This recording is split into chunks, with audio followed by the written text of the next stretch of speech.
Tran. I'm Dayna Tran. And we want to welcome you to Eternity Brewing Company here. This is going to be the tap room. Right now we just have the bar frame in here. Eventually it'll look cooler, but for now it's just steel studs. Behind this wall will be the cooler, so our taps are being coming in from this wall here. And out of the beers, we're looking about maybe half of them being, all year type of beers, and then another few will be your seasonal type of beers, and then another one or two will probably be your more experimental one-off styles. So. And we're going to be making soda in the back, so kids can come in, families, and be able to enjoy their time here too. This is where the brew house will be set up. Everything will be brewed in this area. Fermenters will be along here.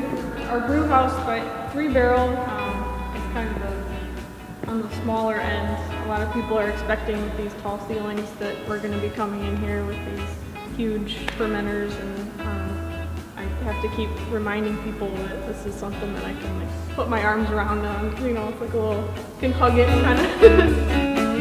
And honestly, most of the job isn't the actual brewing itself. It's going to end up being, the planning or crunching numbers, figuring out your orders, your equipment, maintaining your equipment. All this other kind of stuff is going to, be where most of your time is rather than the actual brewing itself. One day we might be, doing paperwork, or another day we might be in here putting wires up or cleaning something up. And something we focused on a little bit more this past week was just figuring out the hops that we're going to use. Hops are tricky. Everybody wants hops, and everybody wants the same kind of hops. So as a small startup, it's really tough to find, Cascade, Centennials are really standard hops that everybody loves to have in their beer.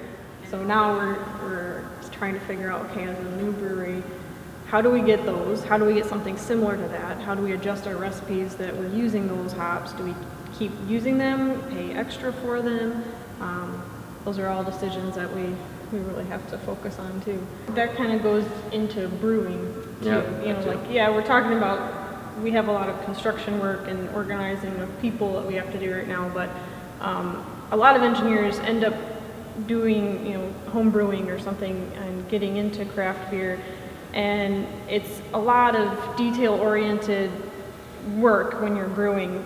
If you want to pay attention to temperatures, and you want to pay attention to time, you want to pay attention to water chemistry, like all of these little things, for whatever reason, engineers get real excited about it. So I think that's how we got into it in the first place, just brewing in general.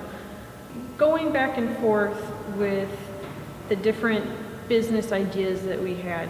We had the overarching idea was we're going to start a brewery, and then we had to figure out what size we were going to start up, and were we going to be a brew pub or a microbrewery, and what did the future look like of that brewery.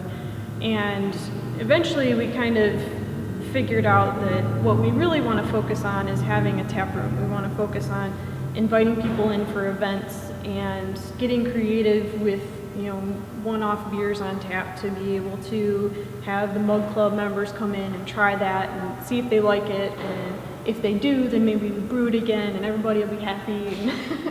I'm just having that customer experience and meeting with the people coming in, building those relationships, having regulars at the bar. Those are all things that we're really excited about, just to continue meeting new people, building those relationships. With this, we get to be creative with the types of beers and the ingredients that we're using in the beers.